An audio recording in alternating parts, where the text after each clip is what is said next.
By July 1916 on the Western Front, the infamous Battle of the Somme was raging.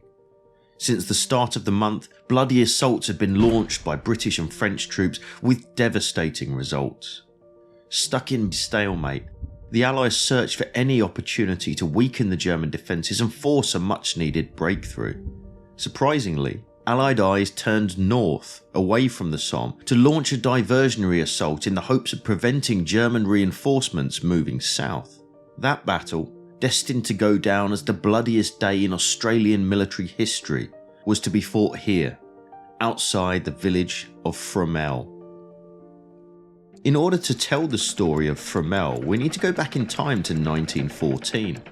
When Britain had joined the war that August, she had done so not as a nation, but as an empire, drawing on vast manpower reserves from India, Canada, New Zealand, and of course, Australia. All were volunteers. But arriving in Europe took time, and for the Anzacs, Gallipoli would be the first destination for many, which meant that the Western Front, for the time being at least, remained a largely British and French affair. In that first full year of trench warfare on the Western Front, the Allies had suffered serious setbacks. French assaults along their much larger section of the Western Front had been bloodily repulsed in most places, and as a result the British had taken up more of the offensive burden. They too had seen precious little success. Assaults, with Indian support, at Neuve Chapelle, at Ypres, at Aubers Ridge, Festubert and Loos in September had all been costly, with little ground taken. Towards the end of 1915, Allied commanders had met at Chantilly to discuss the plans for the following year, which again were offensive in nature, the object of course being to drive the invading Germans from France and Belgium. The main focus for 1916 was to be a joint Anglo-French attack on the largely untouched Somme sector of the front, the join between the British and French armies. The situation changed though in February 1916 when the Germans launched a huge offensive against the French around the town of Verdun. Over months of fighting, millions of men would be drawn into the conflict, meaning that the Somme offensive as a result would become a largely British-led battle. The idea behind the Battle of the Somme generally would be a limited advance to draw away German troops from the Verdun sector, relieving pressure on the struggling French and in turn adding pressure to the manpower-limited Germans. It's fair to say that when the British assault was finally launched on the 1st of July 1916, after an enormous week-long artillery barrage, things didn't go to plan. In many cases, German lines remained unbroken as inexperienced but determined troops tried to batter their way through well-sighted and heavily manned German defences. By the end of that opening day, the British had suffered a staggering 57,000 casualties, leaving more than 19,000 dead on the battlefield. Despite this horrific start, the fight simply had to go on. Enter the Australians, a mixture of hardened veterans of the Gallipoli campaign and new reinforcements who had arrived direct from Australia and who were yet to see battle. Having arrived in the quiet Armentières sector of the Western Front in March 1916 to learn how to live and operate in trench warfare, they soon picked up vital skills required for surviving on the front lines. These Australians were notably strong, healthy and motivated, and were in fact a key asset for Allied High Command. As fighting raged to their south, in mid-July Allied intelligence began to report that the Germans too were reacting to the Somme by moving troops from the north southwards to shore up their hard-pressed defences. To Allied minds, those German troops needed to be held in place at all costs. Sir Douglas Haig would order a series of attacks to do just that, including right here at Fromelles. Let's take some time to understand this part of the battlefield and just what the attackers would face. The small village of Fromelles lies just inside the French frontier, midway between the Belgian town of Ypres and the French town of Arras, in a very flat and traditionally agricultural region. The only high ground in the area, if it can even be described as that, was the gentle rise the Germans had anchored their defences on, known as the Aubers Ridge. This had in fact been attacked with no success in 1915, but since then had become a relatively quiet zone. That said, It protected the German-held city of Lille, and as such, the occupiers had heavily reinforced the area and built stout defences, including numerous concrete pillboxes on the outskirts of Fromelles.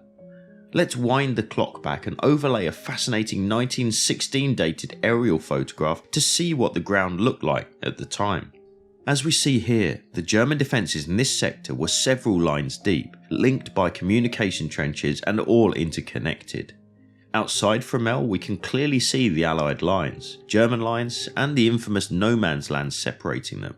Less easy to see, but very important in this area, were a series of brooks and small rivers crossing the landscape, each of which presented an obstacle to any attacker. The key to the German defences in this sector was this area, known as the Sugarloaf. Jutting out into no man's land, it offered the possibility of firing sideways or enfilade into the attacking troops. To the rear of these main lines were a series of further defences, identified by a distinctly turning road, known locally as Rougebon. Beyond that was an area studded with concrete pillboxes surrounding Fromelles itself, which lay a little over a kilometre to the rear. Let's switch over to the drone to see the ground today. Many of those same areas can be easily identified here. From behind the Allied lines, we see the patchy chalk outlines in the ground showing where trenches once ran. In the middle distance are two flagpoles marking the former German front line. Beyond that, we see that distinctly turning road known as Rougebon, with the village of Fromelles obscured by haze in the distance. And then as we move round further to the right, with the German front lines in the middle of the screen, again with the remains of trenches still identifiable in the fields, we reach a cluster of houses and another turning road, on the near side of which was a feature known as the Sugarloaf. Finally, as we turn back towards the British lines, we see the north-south running Lays Brook, a large drainage ditch which, importantly, crossed through the battlefield, running through the German positions at the Sugarloaf and out into no man's land. Let's take a look at another aerial image. This higher definition photograph, taken on the day of the battle to come, placed over the exact spot more than a century on, shows the main German lines. Also identifiable here are numerous large craters caused by mine warfare which had gone on in the months before.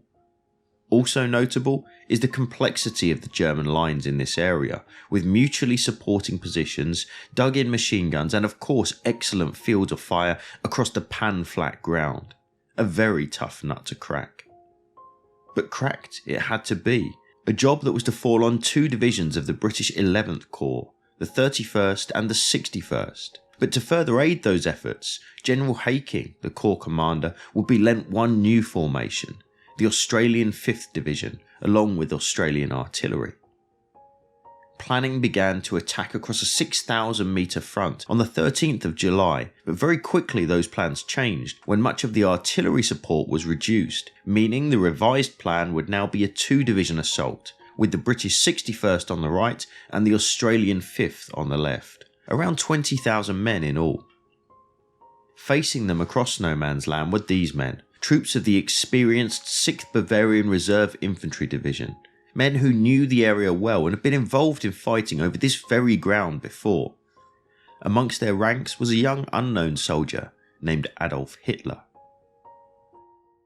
Let's take a moment to understand a few commonly used terms in the Great War in reference to military units, what exactly they represent and how they interconnect in the military structure of the time. The most basic unit in the First World War was the section, made up of usually 12 men and led by a corporal. 4 sections made up a platoon of around 50 men under the command of a lieutenant or second lieutenant with a sergeant assisting. 4 platoons made up a company, officially 227 men, often commanded by a major or a captain. Those 4 companies, along with the machine gun section, battalion headquarters and various specialist troops, made a battalion. Commanded by a lieutenant colonel, it was, on paper at least, around 30 officers and 1,000 men in all. For most of the war, 4 battalions formed a brigade, commanded, unsurprisingly, by a brigadier general. Again, with various attached troops, it was about 4,000 men in total. Finally, 3 brigades, usually, made a division. Commanded by a major general, this consisted of a total of 12 infantry battalions, 3 field artillery brigades, 2 engineer field companies, 1 signal company, 1 divisional ammunition column, 3 field ambulances, and various additional specialist troops. All told, a complement of some 16 to 18,000 men. So what about the plan? Here's General Haking's orders issued to each division. Each division will attack with 3 brigades in line, each brigade with 2 assaulting battalions, and each battalion on a front of assault of about 350 yards. The remaining battalions of the division will be kept in reserve and will be used to assault positions. Whilst the artillery barrage continues, the infantry are to show their bayonets over the parapet. Dummy heads and shoulders will be shown over the parapet, and officers will issue orders and whistle in order to induce the enemy to man their parapet. At the end of each of those lifts, the artillery will shorten onto the enemy's front parapet and continue the intense bombardment of the enemy's front and support line. This rather odd plan actually comes about from the original intention in this sector, a feint attack. The idea being, as described, to induce the enemy to come out of cover only to be hit by artillery, the ruse to be repeated multiple times in a brutal game of the boy who cried wolf. Except, with plans changed during the build-up, the attack would no longer be a feint, but real. One major problem here though was artillery. Australian gunners in 1916 were still very inexperienced, the guns themselves inaccurate, the fuses unreliable, and complex bombardments over large areas very hard to coordinate. If the bombardment failed, the attackers would be left very vulnerable. It's at this point before the battle we have a moment of controversy.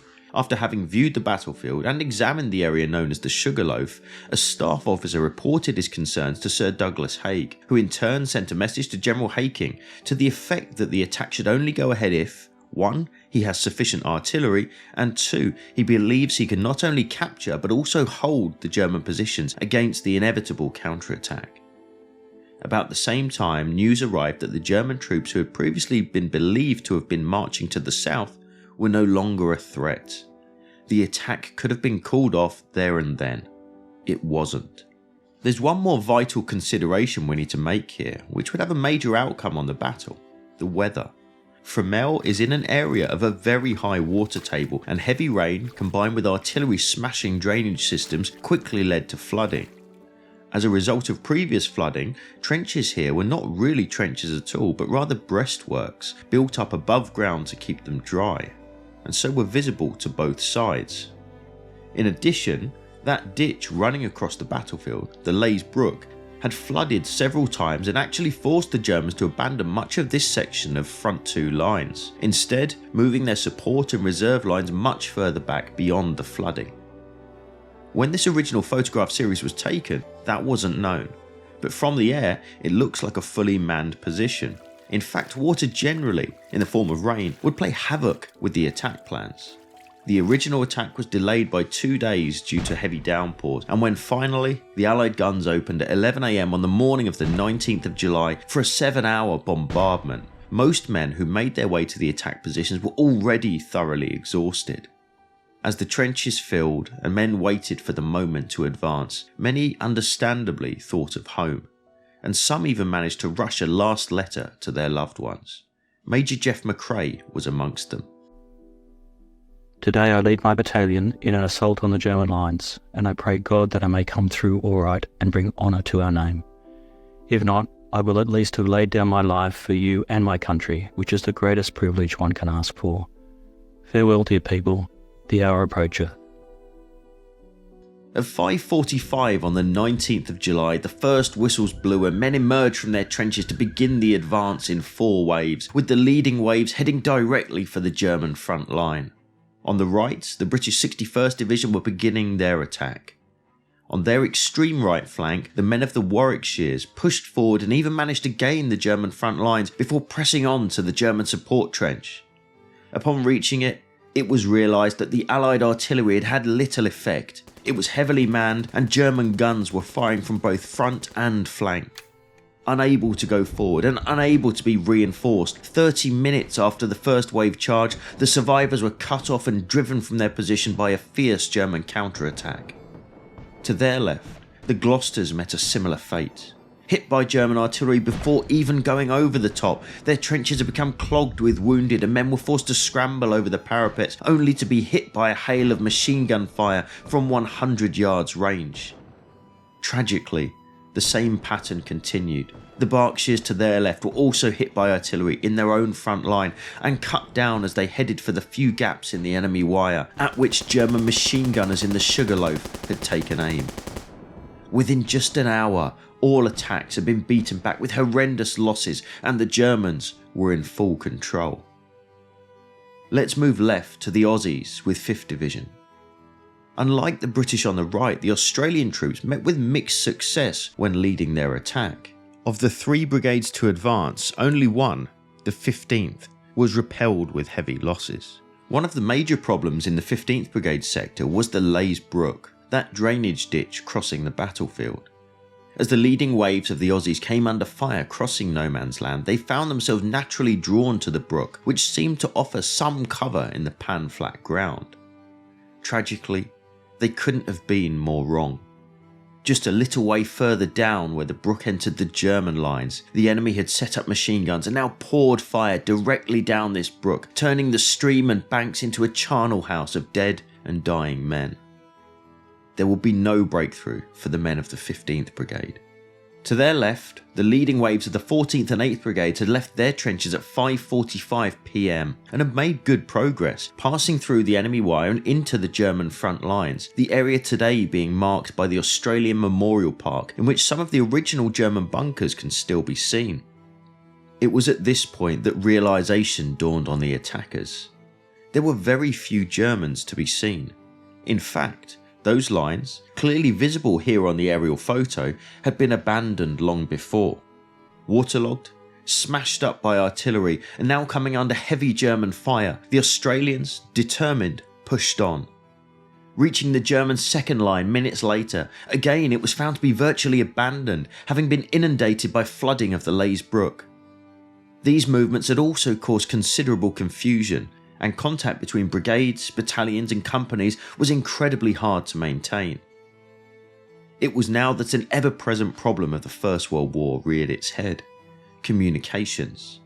With the battle quickly descending into chaos and conflicting reports returning from the front lines, a message was received by the 61st Division that the Australians to their left were making progress. As a result, the 61st resolved to renew the attack south of the Sugarloaf at 9 PM. But asked the Australian reserves of 15th Brigade to be sent in to the north of the Sugarloaf to support them, and so the Aussie 58th Battalion was detailed for the job. This all makes sense, except at 8:20 PM the proposed 61st Division attack was cancelled by General Haking, his orders reaching the men minutes before the planned assault. Tragically, in the confusion, the cancellation message never reached the 58th Battalion, and they advanced alone at 9 PM against the most formidable part of the entire German defence. They were practically annihilated. Let's recap the situation. By about 9:30 PM, the entire 61st Division attack has stalled, with no progress. The Sugarloaf remains in German hands, and the 58th Australian Battalion had just been slaughtered in an unsupported assault. Only on the extreme left of the line was progress being made, but those men, isolated, were now holding flooded former German trenches, and as the only real threat on the battlefield, were now the focus of all German attention. Private William Barry recalled the situation as the enemy turned his artillery towards the Aussies. I was in no man's land near the German parapet when a lad in my platoon came up and asked me to show him the way across the wires as he was wounded in the head and bleeding freely. After helping him on his way, I returned only to meet another poor lad with his arm shattered, and he wanted to know if there was any stretcher bearers about. During all that night, I never saw any. I helped him as far as the barbed wire and again returned. The enemy was now shelling us unmercifully, and the men were in chaos, for by the way, they were shouting out. There was nobody in charge of the men. The German artillery fire was growing fiercer every minute.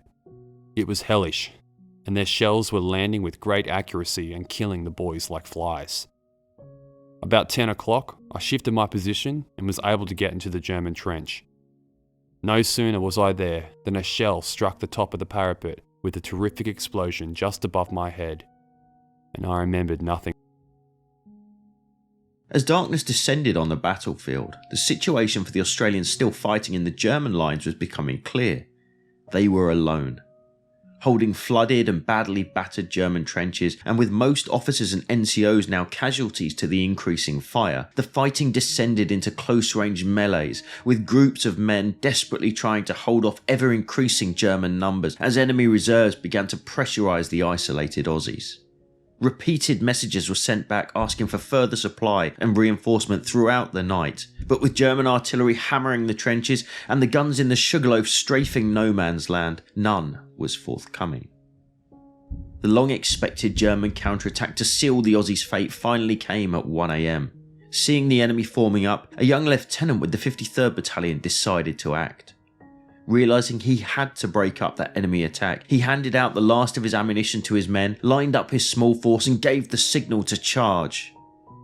Hit by a storm of steel as they left their precarious shelter, the 53rd were cut down as the survivors scrambled back into whatever cover they could find.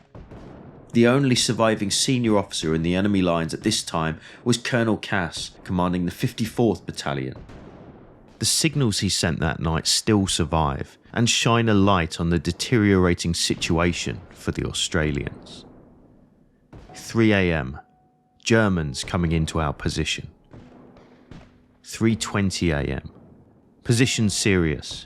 No grenades and Germans massing. His last message read, "Position almost desperate. Enemy temporarily checked, but do get our guns to work at once, please. 53rd lost confidence and withdrawing. If they give way to my right rear, I must withdraw or be surrounded."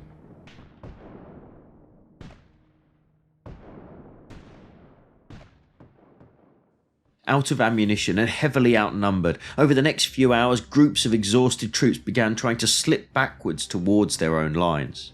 But with Germans on both flanks and even working behind the Australians, many were hit as they tried to withdraw.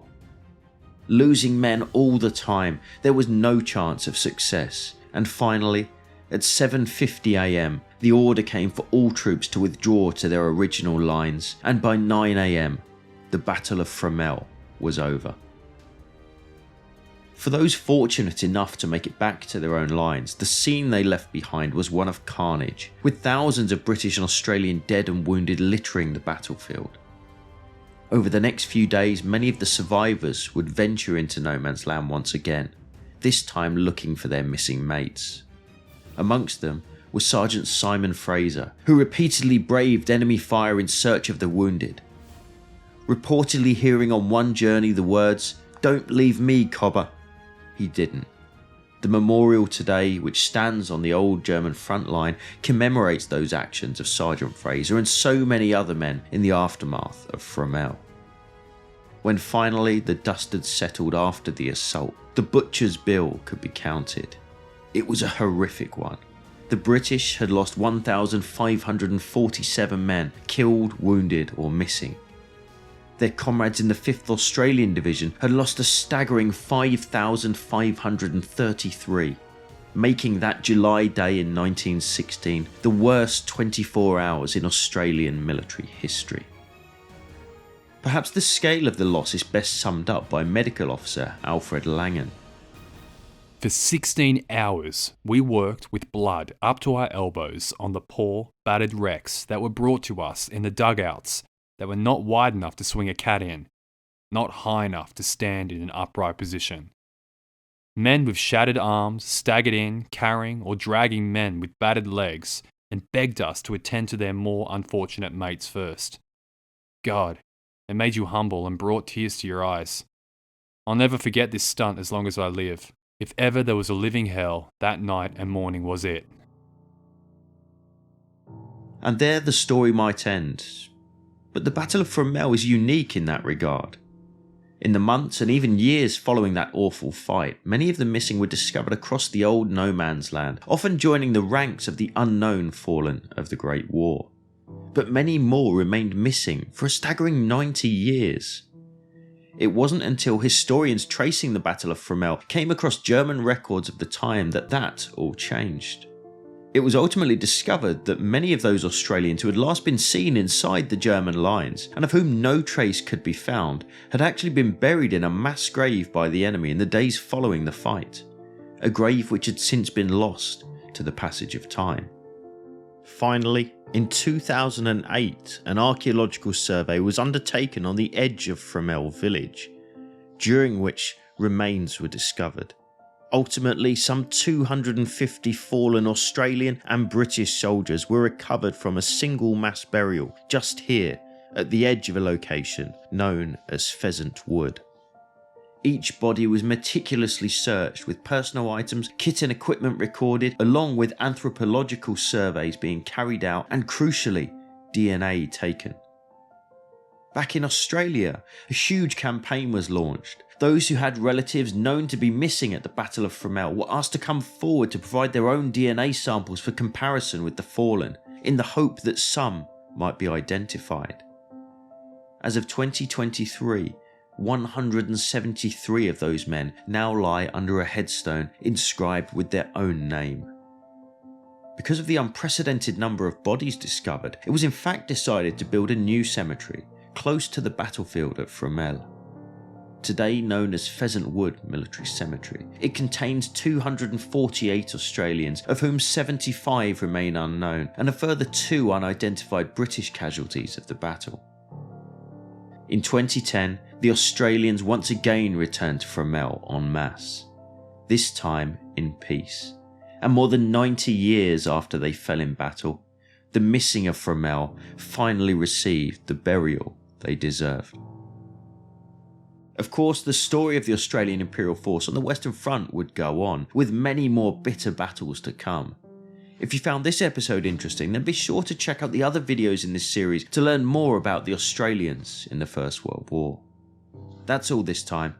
We'll see you again soon.